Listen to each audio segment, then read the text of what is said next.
নমস্কার শ্রোতা বন্ধুরা, আপনাদের সবাইকে স্বাগত জানাই। আশা করি আপনারা সবাই ভালো আছেন, সুস্থ আছেন। আজ আমরা একটি রহস্য গল্প আপনাদের সামনে পরিবেশন করছি। গল্পটির নাম গোলাপী মুক্তোর মালার রহস্য। গল্পটি লিখেছেন দিলীপ কুমার বন্দ্যোপাধ্যায়। আশা করি আপনাদের এই গল্পটি ভালো লাগবে। আমাদের আজকের গল্পটি যদি আপনাদের ভালো লেগে থাকে তাহলে প্লিজ সাবস্ক্রাইব করুন আমাদের এই ইউটিউব চ্যানেলটিকে।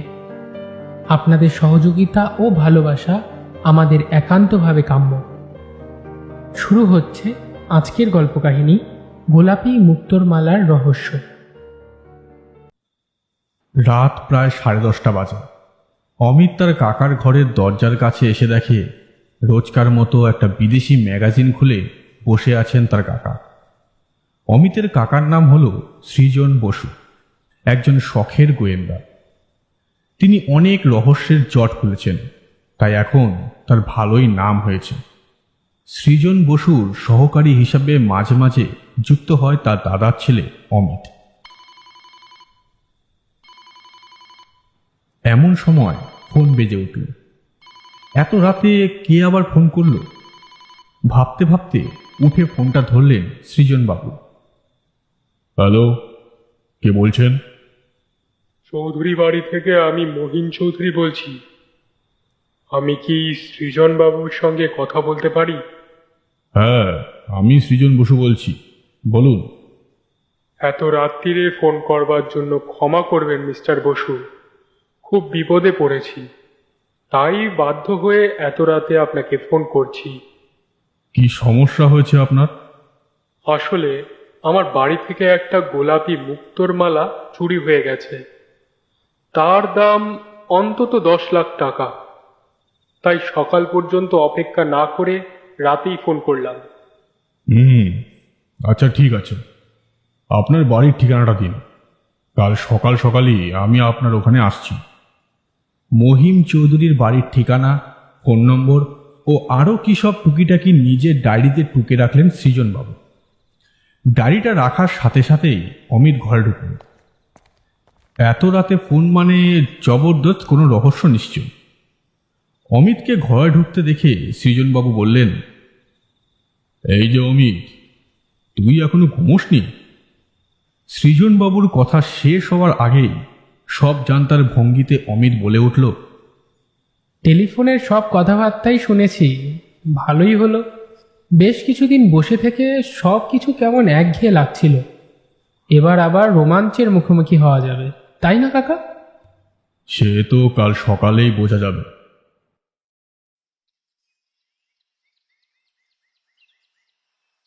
সকাল 9টার সময় সৃজনবাবু আর অমিত পৌঁছল মহিম চৌধুরীর বাড়িতে।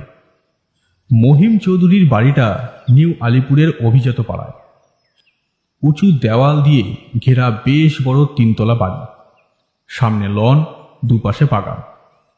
মহিম চৌধুরীর ম্যানেজার মিস্টার দত্ত অপেক্ষা করছিলেন সৃজন বাবুদের জন্য। মিস্টার দত্ত বেটেঘাটো চেহারা লোক, ছোট ছোট চোখ, গায়ের রং শ্যামবর্ণ, বয়স 45 কি 50 হবে। সৃজন বাবুদের নমস্কার করে সাদরে নিয়ে গেলেন ভেতরে। 3তলা বাড়ি হলেও লিফট আছে। সেই লিফটে চেপেই সবাই উঠল দোতলায়। দোতলায় সাজানো গোছানো ড্রয়িং রুমে নরম সোফায় বসে সৃজন বাবুদের জন্য অপেক্ষা করছিলেন মহিম চৌধুরী। বয়স 60-এর কাছাকাছি। সৃজন বাবুদের ঘরে ঢোকা মাত্র উঠে দাঁড়িয়ে সাদর সম্ভাষণ জানালেন। আরে আসুন মিস্টার বসু, আপনার জন্যই অপেক্ষা করছি। সঙ্গে এটি কে? আমার ভাইপো অমিত, একরকম বলতে পারেন আমার অ্যাসিস্ট্যান্ট। মৃদু হেসে মিস্টার চৌধুরী বললেন, ভালোই তো, কম বয়স থেকে এসব কাজের অভিজ্ঞতা হয়ে যাচ্ছে। বলুন কি খাবেন, চা না কফি? কোনো কিছু দরকার নেই, আমরা খেয়ে বেরিয়েছি। ঘরের চারিদিকে একবার সন্ধানী দৃষ্টি ফেলে সৃজনবাবু বললেন, আপনার গোলাপি মুক্তার মালা যে চুরি হয়েছে সেটা কখন জানতে পারলেন? মহিমবাবু বললেন, এটা একটা অদ্ভুত চুরি। আমার বাড়িতে সিন্দুকের ভেতরে যে গোলাপি মুক্তোর মালাটা রাখা ছিল সেটার বদলে অবিকল একই রকমের আর একটি নকল মুক্তোর মালা রেখে গেছে চোর। প্রথমে আমিও ঠিক বুঝতে পারিনি। আসলে চুরিটা প্রথমে বুঝতে পারে আমার স্ত্রী। তারই সন্দেহ হয় এটা আসল মালা নয়, আর ওর ইচ্ছেতেই আপনাকে ডেকে এনেছি। সৃজনবাবু অবাক হয়ে বললেন, তাই নাকি? মনে হচ্ছে চোর নকল মুক্তোর মালাটা রেখে গেছে এই কারণে যাতে চুরির ব্যাপারটা সহজে ধরা না পড়ে। হতে পারে। ঠিক আছে, এবার বরং চোরের রেখে যাওয়া নকল মুক্তোর মালাটা একবার দেখা। আচ্ছা, ঠিক আছে, দেখাচ্ছি। কিন্তু তার আগে আসল মুক্তোর মালার ইতিহাসটা জেনে নিলে বোধহয় আপনার কাজ করতে একটু সুবিধা হতো। ঠিক আছে, আপনি বলুন। মহিমবাবু বলতে শুরু করলেন। প্রায় 50 বছর আগে আমার বাবা প্রতাপ চৌধুরী আলিপুরের একটি বাড়ি তৈরি করেন। আগে বাড়িটা দোতলা ছিল। আমি 3 তলা তৈরি করি বছর 15 আগে। আমি বাবার একমাত্র ছেলে হলেও আমার একটা ছোট বোন আছে। তার বিয়ে হয়ে গিয়েছে। বর্তমানে সে থাকে হায়দ্রাবাদে, স্বামী পুত্র কন্যা নিয়ে। আমার নিজের 2 ছেলে আর 1 মেয়ে আছে। বড় ছেলে সুপ্রতিম কম্পিউটার ইঞ্জিনিয়ার, আমেরিকায় থাকে। বছর 2 আগে ওখানেই বিয়ে করেছে। ছোট ছেলে সুপ্রকাশ ইংরাজি নিয়ে MA পড়ছে কলকাতা বিশ্ববিদ্যালয়ে। দ্বিতীয় সন্তান আমার মেয়ে সুপ্রিয়া। শুনে থাকবেন হয়তো, সে এখন টিভি সিরিয়ালের নাম করা একজন স্টার। তার বিয়ে হয়ে গিয়েছে বছরখানেক আগে। জামাই বিকাশ চ্যাটার্জি টিভি সিরিয়ালের ডিরেক্টর। সেই সুবাদে সুপ্রিয়া এখন টিভি স্টার। তবে এই বিয়েতে আমার মোটেই মত ছিল না। আমার বাবা প্রতাপ চৌধুরী প্রথম যৌবনে কাজ করতেন হায়দ্রাবাদের নিজামের অফিসে। হায়দ্রাবাদে থাকার সময় একটা দোকান থেকে আমার মার জন্য এই গোলাপি মুক্তোর মালাটা কেনেন। দোকানির সঙ্গে বাবার খুব বন্ধুত্ব ছিল, তাই খুব কম দামে এই মালাটা পেয়ে যান। মালার মুক্তোগুলো একেবারে ন্যাচারাল মুক্ত, কালচার্ড বা চাষ করা মুক্ত নয়।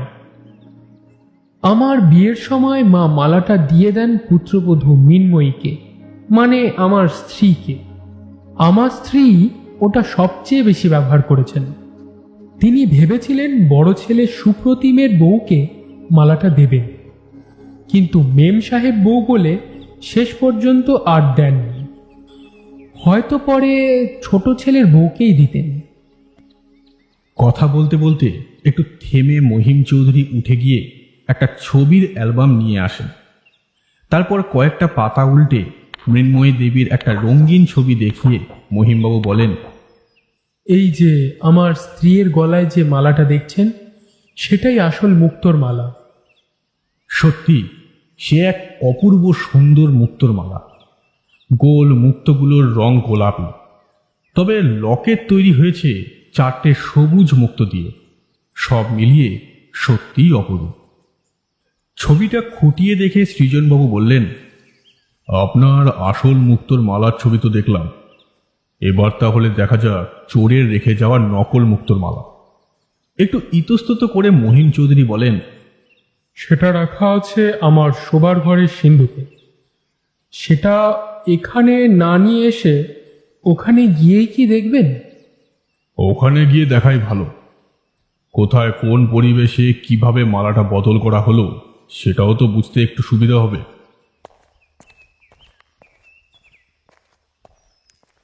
মহিম চৌধুরীর পেছন পেছন লম্বা বারান্দা পেরিয়ে তারা হাজির হলো ওর শোবার ঘরে। শোবার ঘরে ঢুকেই দেখতে পেল একজন মহিলা চেয়ারে বসে আছে। মহিমবাবু পরিচয় করিয়ে দিলেন তার স্ত্রী মৃন্ময়ী দেবীর সঙ্গে। 50-এর কাছাকাছি বয়স, দোহারা গড়ন, ফর্সা সুন্দর চেহারা। বোধহয় মুক্তোর মালা চুরি যাওয়ার জন্য মুখে একটা বিষণ্ণতার প্রলেপ। পরিচয় পর্ব শেষ হবার পর মহিমবাবু তার পকেট থেকে চাবি বের করে দেওয়ালের গায়ে ফিট করা সিন্দুকের পাল্লাটা খুললেন। সিন্দুকের ভেতরটা অন্ধকার, ভালো করে কিছু দেখা যায় না। তবে বোঝা গেল সিন্দুকটা জিনিসপত্রে ঠাসা। তারই ভেতর থেকে উনি বের করে আনলেন নীল ভেলভেট মোড়া একটা গয়নার বাক্স। দেখে মনে হয় বাক্সটা 40-50 বছরের পুরনো তো হবে। সেটা খোলা মাত্র সবার চোখ ধাঁধিয়ে গেল। সৃজনবাবু দেখলেন একটু আগে ছবিতে দেখা সেই গোলাপি মুক্তোর মালা, হুবহু সেই একই রকম সবুজ মুক্তোর লকেট। এতই ঝকঝকে জেল্লাদার যে এটাকে দেখে আসল না নকল তা বোঝার কোনো উপায় নেই। গয়নার বাক্সের মধ্যে মুক্তোর মালাটাকে খুঁটিয়ে দেখতে দেখতে সৃজনবাবু মৃন্ময়ী দেবীকে প্রশ্ন করলেন, এটা যে নকল সেটা বুঝলেন কি করে?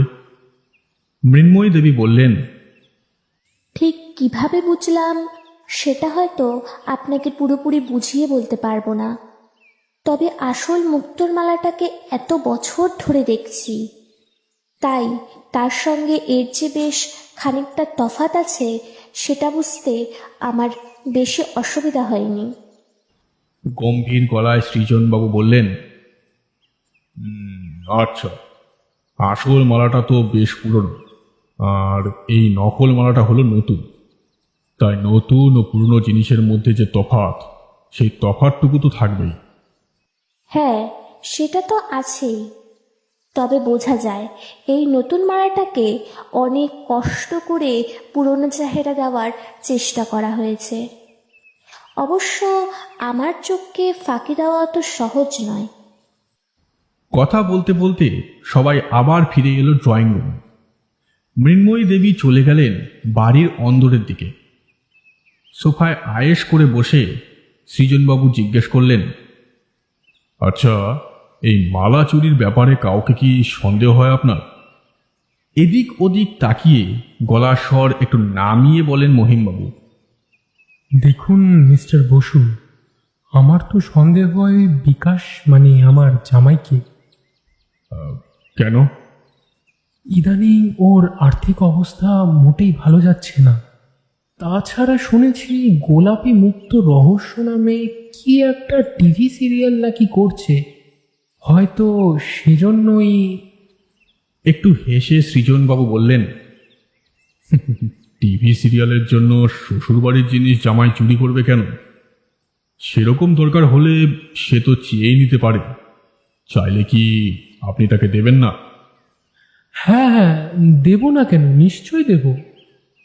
প্রসঙ্গ এড়িয়ে সৃজনবাবু বললেন, আচ্ছা মহিমবাবু, এই সিন্দুকের চাবি আপনি ছাড়া আর কার কাছে থাকে?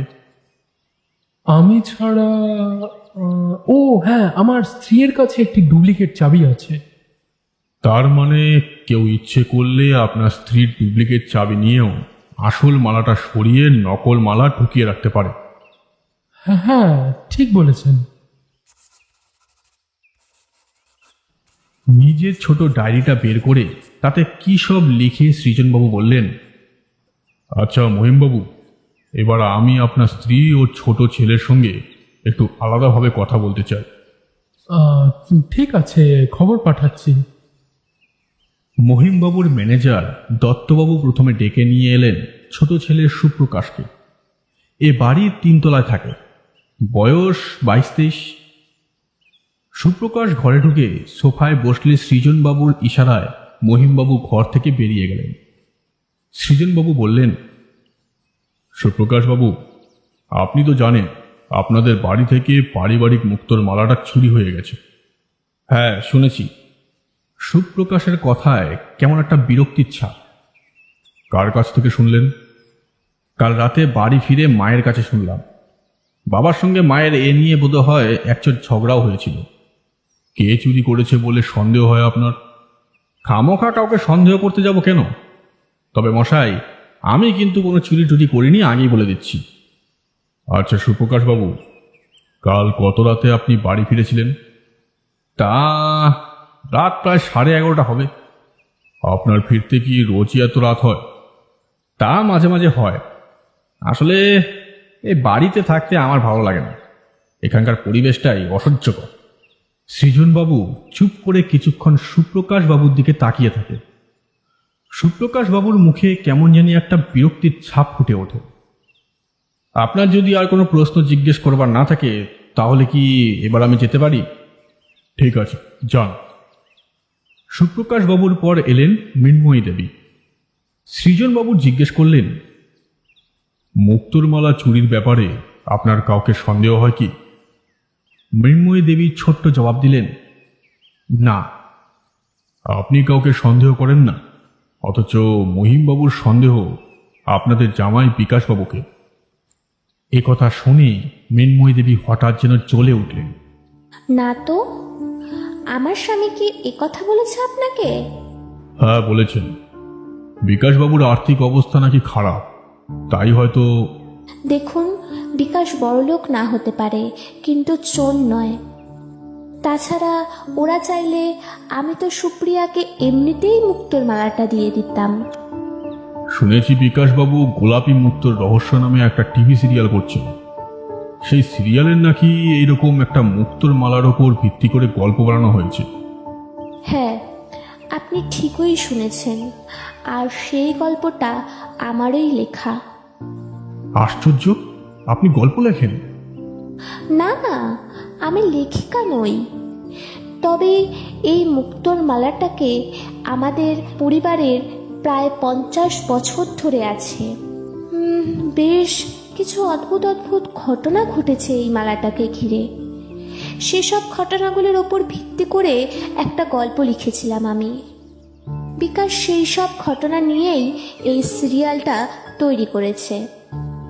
শুনেছি ওই সিরিয়ালে নাকি এই মুক্তোর মালাটা ব্যবহার করা হয়েছে। না না, সে কথা সত্যি নয়। তবে ছবির জন্য এই মালার মতো আর একটা নকল মালা ওরা তৈরি করা হয়েছে। আচ্ছা, নকল মালা তৈরির জন্য বিকাশবাবু কি আসল মুক্তোর মালাটাকে দিন কয়েকের জন্য চেয়ে নিয়ে গিয়েছিলেন? না, শুধু একদিন ওদের ফটোগ্রাফার এসে মালাটার 4-5টা ছবি তুলে নিয়ে গিয়েছিল। সে সময় মহিমবাবু উপস্থিত ছিলেন? না, সে সময় আমার স্বামী কি একটা কাজে যেন কলকাতার বাইরে গিয়েছিলেন। ছবি তোলার ব্যাপারটা কি মহিমবাবু জানেন? না, জানেন না। আমিই বলিনি, কারণ উনি তো বিকাশকে মোটেই পছন্দ করেন না। ধন্যবাদ মৃন্ময়ী দেবী, আপাতত আমার আর কিছু জানার নেই। মৃন্ময়ী দেবী বেরিয়ে গেলে ঘরে ঢুকলেন মহিমবাবু। সৃজনবাবুকে বললেন, মালা চুরির ব্যাপারে কিছু বুঝতে পারলেন? মানে কোনো রকম অনুমান কিছু? আপাতত অন্ধকারেই আছি, আমি এগোলে আপনিও জানতে পারবেন বই কি। আচ্ছা, আপনার ম্যানেজার দত্তবাবু কতদিন কাজ করছেন এখানে? তা প্রায় 20 বছর তো হবেই, আর উনি খুব বিশ্বাসী লোক।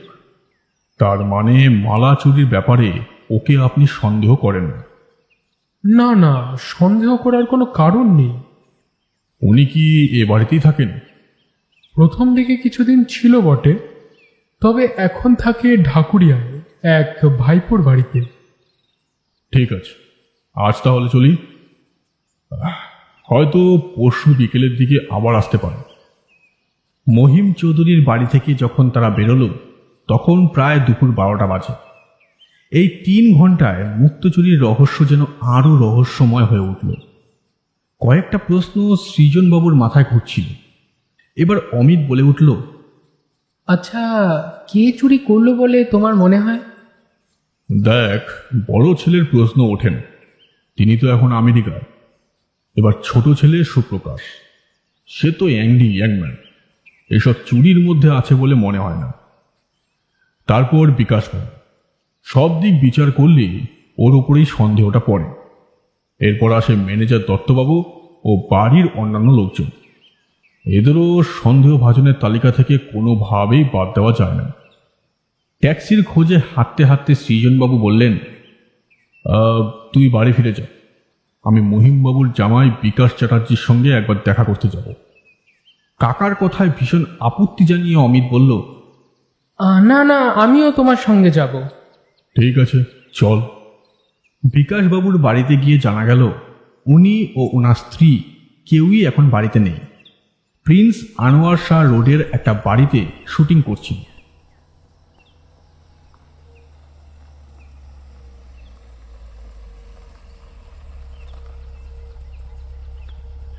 আধ ঘন্টার মধ্যে সেখানে একটা ট্যাক্সি নিয়ে পৌঁছে গেল সৃজনবাবু ও অমিত। বিরাট বাগানওয়ালা বাড়ি, আগেকার দিনে জমিদার বাড়ি যেমন হতো ঠিক তেমন। গেটে পাহারা। সৃজনবাবুর কাছে লালবাজারের পুলিশ কমিশনারের দেওয়া আইডি কার্ড ছিল। সেই কার্ড দেখাতেই দারোয়ান তাদের কোনো কিছু না বলেই বাড়ির ভেতরে ঢুকতে দিল। একটু দূরেই শুটিং স্পট, তবে লাঞ্চ ব্রেক চলছিল বলে শুটিং এখন বন্ধ। একটি ছেলে তাদের দুজনকে পৌঁছে দিল পরিচালক বিকাশ চ্যাটার্জির কাছে। বিকাশ চ্যাটার্জির বয়স 35 কি 36 হবে। খুবই বুদ্ধিদীপ্ত চেহারা। সৃজনবাবু নিজের পরিচয় দিয়ে মুক্তোর মালা চুরির কথা বললেন সংক্ষেপে। চুরির কথা শুনে বিকাশবাবু তো অবাক। তিনি বললেন, কোথায়? আমি তো কিছু জানি না, হয়তো সুপ্রিয়া জানে। সুপ্রিয়া একটু কাছেই ছিলেন। বিকাশবাবুর হাত তুলে ইশারা করতেই তিনি চলে এলেন। তিনি সিরিয়ালের নায়িকা, খুব সুন্দরী, সারা মুখে চোখের পাতায় মেকআপ করা। দেখে কেমন গা শিরশির করছিল অমিতের। সুপ্রিয়ার সঙ্গে সৃজনবাবুর পরিচয় করিয়ে দিয়ে বিকাশবাবু বললেন, সুপ্রিয়া, তোমাদের বাড়িতে মুক্তোর মালা নাকি চুরি গেছে, তুমি এ ব্যাপারে কিছু জানো? হ্যাঁ, সকালেই শুনেছি। বলে সুপ্রিয়া ক্রুদ্ধ দৃষ্টিতে তাকালেন সৃজনবাবুদের দিকে। তারপর বললেন, আর তাই বোধহয় আপনারা বিকাশকে গ্রেপ্তার করতে এসেছেন, তাই না? বুঝেছি, বাবাই আপনাদের পাঠিয়েছে এখানে। শান্ত গলায় বললেন সৃজনবাবু। না না সুপ্রিয়া দেবী, আপনি অনর্থক রেগে যাচ্ছেন আমাদের ওপর। আমরা এখানে বিকাশবাবুকে গ্রেপ্তার করতে আসিনি, এসেছি কে সত্যিই চুরি করেছে সে কথাটা জানতে। আর সেটা পারব যদি আপনারা একটু সাহায্য করেন আমাদের। সৃজনবাবুর কথায় এবার যেন একটু ঠান্ডা হলেন সুপ্রিয়া দেবী। বললেন, ঠিক আছে, কি জানতে চান বলুন। আসল মালার মতো যে নকল মালাটা আপনারা তৈরি করেছিলেন সেটা একটু দেখতে চাই। রুমাল দিয়ে মুখ মুছে বিকাশবাবু বললেন, এ আর এমন কি ব্যাপার, এক্ষুনি দেখিয়ে দিচ্ছি আপনাদের। একটি কম বয়সী ছেলেকে চেঁচিয়ে ডাকলেন বিকাশবাবু। এই নান্টু, সুব্রতবাবুকে বলতো মুক্তোর মালার বাক্সটা নিয়ে যেন এক্ষুনি এখানে চলে আসে। ছেলেটা দৌড়ে চলে গেল। খানিকক্ষণ পরে এক ভদ্রলোক এলেন, হাতে একটা গয়নার বাক্স। বিকাশবাবু পরিচয় করিয়ে দিয়ে বললেন, ইনি সুব্রত লাহিড়ী, আমাদের ইউনিটের প্রোডাকশন ম্যানেজার।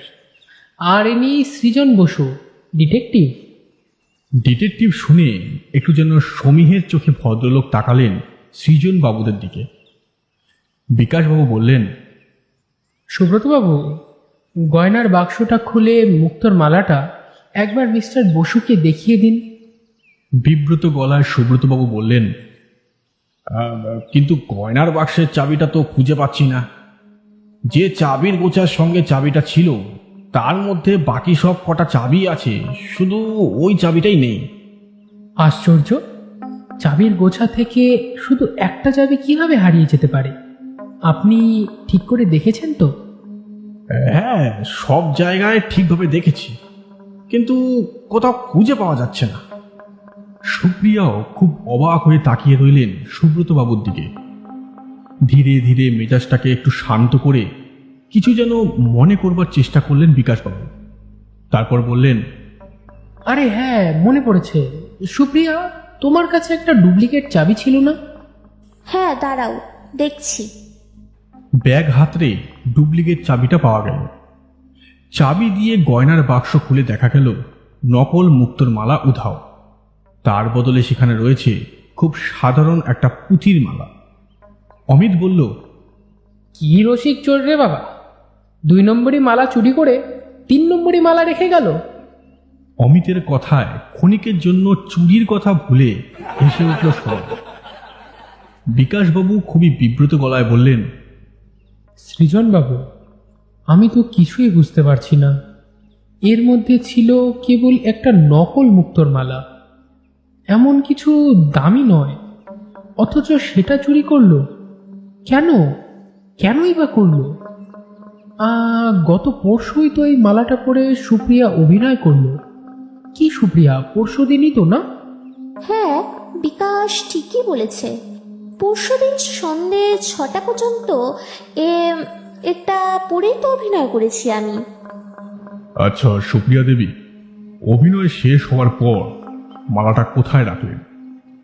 সুপ্রিয়া দেবী কিছুক্ষণ মনে করার চেষ্টা করলেন, তারপর বললেন, শেষ দৃশ্য ছিল আমি মালাটা গলা থেকে খুলে ড্রেসিং টেবিলের ডয়ারে ঢুকিয়ে রাখলাম।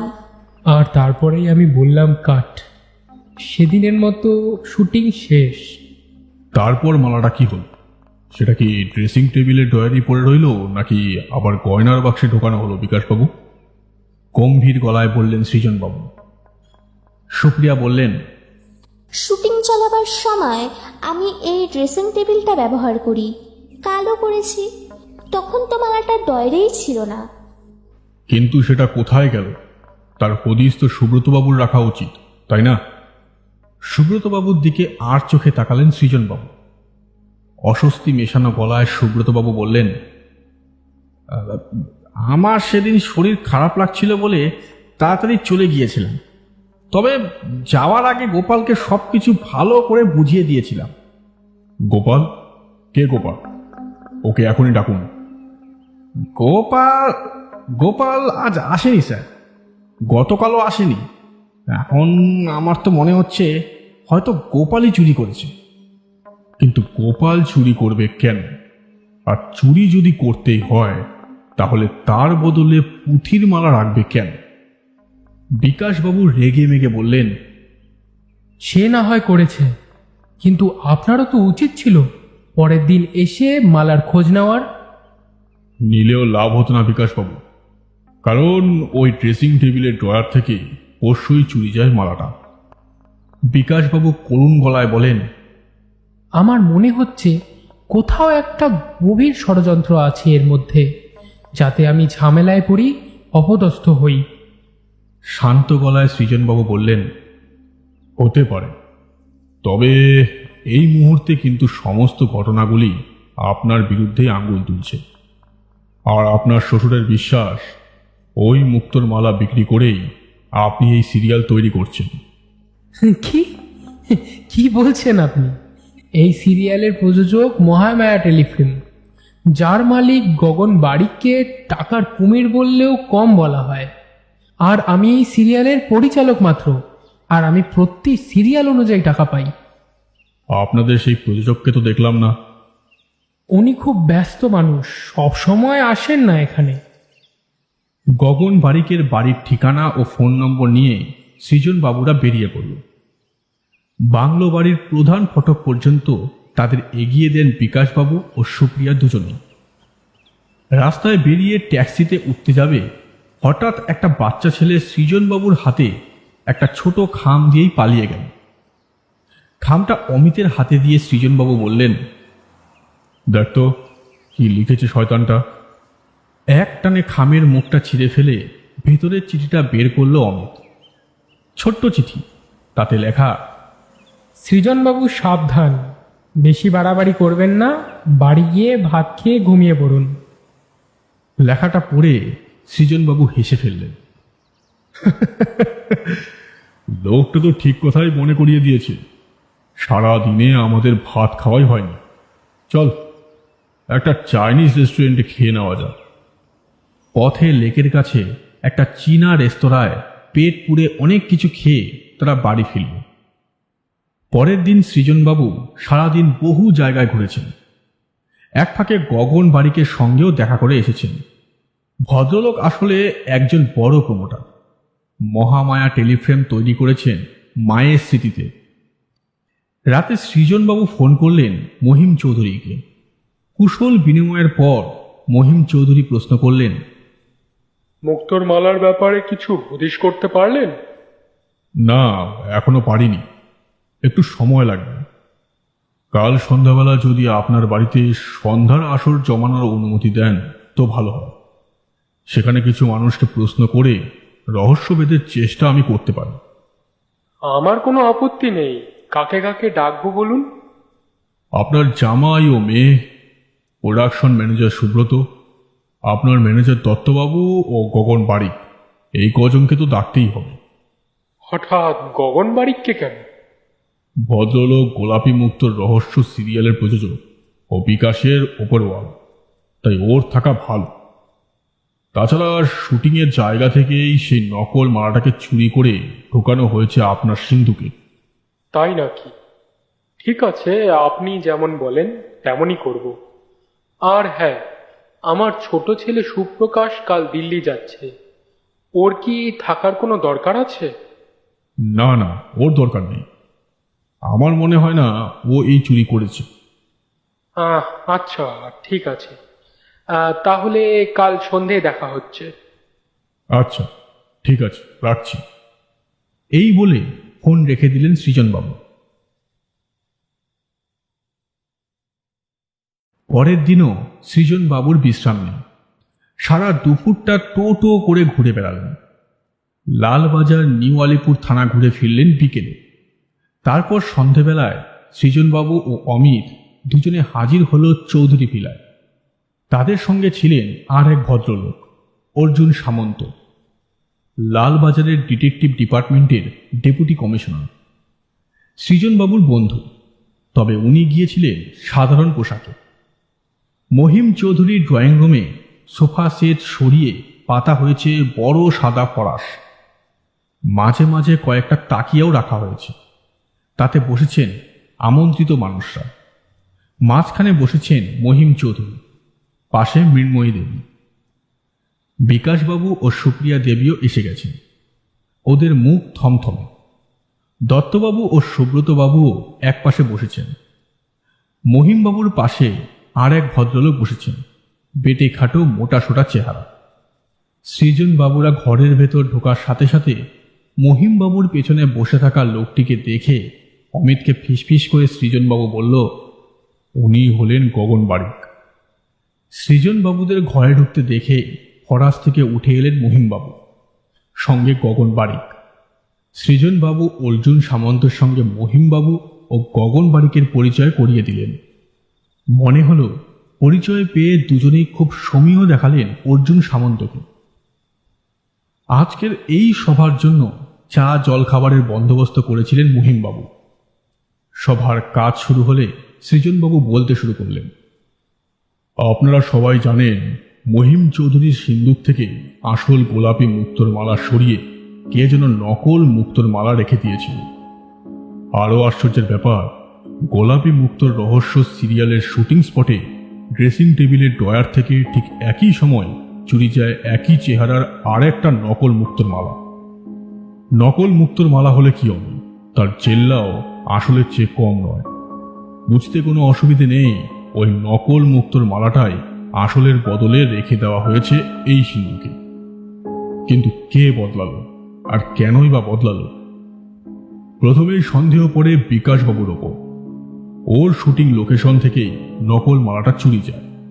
উনি এ বাড়ির জামাই, তাই আসল মালা পাল্টে সিন্ধুকে নকল মালা রেখে দেওয়া খুবই সহজ। কিন্তু মৃন্ময়ী দেবী আমাকে বলেছেন ওই মালাটা উনি এমনিতেই দিতে চেয়েছিলেন সুপ্রিয়াকে। শুনেছি বিকাশবাবুই নাকি এতে সবচেয়ে বেশি আপত্তি করেছিলেন। তাই যে মালা তিনি নিজে নিতে অস্বীকার করেছেন, সে মালা তিনি চুরি করবেন কেন? এবার তাহলে সন্দেহের তালিকায় আসে সুব্রতবাবু। প্রোডাকশন ম্যানেজার হিসাবে ওই নকল মুক্তোর মালার কাস্টোডিয়ান ছিলেন উনি। সুব্রতবাবু বলেছিলেন নকল মালা চুরির দিন উনি নাকি আগে ছুটি নিয়ে চলে যান। গোপালকে বলে যান মালাটা তুলে রাখতে। গোপাল মালাটা ঠিক মতোই তুলে রাখে, তবে সেটাকে সে আলমারিতে না রেখে পৌঁছে দেয় গগনবাবুর বাড়ি। তারপর গোপালকে কিছু টাকা দিয়ে বলা হয় দেশের বাড়ি গিয়ে গা ঢাকা দিয়ে থাকতে। আর সেই রাতেই গগনবাবু মালাটা পৌঁছে দেন মহিমবাবুর কাছে। মহিমবাবু সৃজনবাবুকে থামিয়ে দিয়ে গগন বাড়ি বলে ওঠেন, মিস্টার বসু, এসব গাল গল্প শোনাতেই কি এখানে ডেকেছেন আমাকে? গম্ভীর মুখে সৃজনবাবু বলেন, এটা যে গাল গল্প নয় সেটা আপনিও জানেন, আমিও জানি। বাগনানে দেশের বাড়ি থেকে গোপালকে ডেকে আনা হয়েছে। প্রয়োজনে ওর মুখ থেকেই ঘটনাটা শুনতে পাবেন। গোপালের মুখের কথাতেই সব প্রমাণ হয়ে যাবে নাকি? গোপালের কথা আপাতত থাক, কিন্তু গগনবাবু, আপনি কি অস্বীকার করতে পারেন আপনি আপনার প্রমোটারি ব্যবসার একজন অংশীদার করে নিয়েছেন মহিমবাবুকে? মহিমবাবু ও গগনবাবু দুজনেই চুপ করে বসে থাকেন। সৃজনবাবু বলে চলেন, আর এর বদলে মহিমবাবুকে বাধ্য করেছেন ওই গোলাপি মুক্তোর মালাটা দিতে, আর তাই এই রকম নকল চুরির প্ল্যান ফেলেছেন বিকাশবাবুকে দায়ী করে। কারণ মৃন্ময়ী দেবী কিছুতেই মালাটা হাতছাড়া করতে চান না। দেখুন, আপনার ওসব গাঁজাখুরি গল্প আমাকে শোনাবেন না। আমি চললাম। বলে গগনবাবু উঠে পড়লেন ফরাস ছেড়ে। এতক্ষণ অর্জুন সামন্ত চুপ করেছিলেন, এবার তীক্ষ্ণ কণ্ঠে বলে উঠলেন, না গগনবাবু, এভাবে আপনি চলে যেতে পারেন না। যদি চলে যাওয়ার চেষ্টা করেন তবে আপনাকে গ্রেপ্তার করতে বাধ্য হব। আপনি কি করে গ্রেপ্তার করবেন আমাকে? মালা চুরির ব্যাপারে কোনো কেসই তো লেখা হয়নি থানায়। তীর্যক হেসে সৃজনবাবু বলে ওঠেন, আপনার ধারণা ভুল গগনবাবু। মহিমবাবু থানায় কেসটা লেখাতে চাননি, কারণ উনি নিজেই এ চুরির সঙ্গে জড়িত। উনি আমাকেও ডাকতে চাননি, কিন্তু মৃন্ময়ী দেবীর জোড়াজুড়িতে ডাকতে বাধ্য হন। আর আমার কথায় মৃন্ময়ী দেবী থানায় অভিযোগ করেন। অবশ্য সে অভিযোগপত্র আমি থানায় নিয়ে যাই। অর্জুন সামন্তর ইশারায় কোত্থেকে হাজির হন 2-3 কনস্টেবল ও নিউ আলিপুর থানার ওসি হীরক দাস। অর্জুন সামন্ত বলেন, গগনবাবু ও মহিমবাবু, আপনাদের দুজনকেই মুক্তোর মালা চুরি করার অভিযোগে গ্রেপ্তার করছি। আপনাদের থানায় যেতে হবে। গগনবাড়ি ক্ষুব্ধ গলায় বলে ওঠেন, আমার শিক্ষা হয়েছে মশাই, আর নয়, আর নয়। অর্জুনবাবু, আমায় গ্রেপ্তার করবেন না। চৌধুরী বাড়ির মুক্তোর মালা আমি ফেরত দিয়ে দিচ্ছি, এখনই দিয়ে দিচ্ছি। হ্যাঁ, সেটা আমি করতে পারি, তবে যদি মৃন্ময়ী দেবী তার অভিযোগ প্রত্যাহার করে নেন। মৃন্ময়ী দেবীর মুখে হাসি ফুটে ওঠে, বলেন, ঠিক আছে, মালাটা যখন ফেরত পাচ্ছি তখন আমার অভিযোগ না হয় তুলে নিতে আপত্তি নেই আমার। ততক্ষণে সিল্কের পাঞ্জাবির তলায় গেঞ্জির গোপন পকেট থেকে সেই আসল মুক্তোর মালাটা বের করে ফেলেছেন গগনবাবু। সবাই সেই অপরূপ গোলাপি মুক্তোর মালার দিকে তাকিয়ে রইল অবাক হয়ে।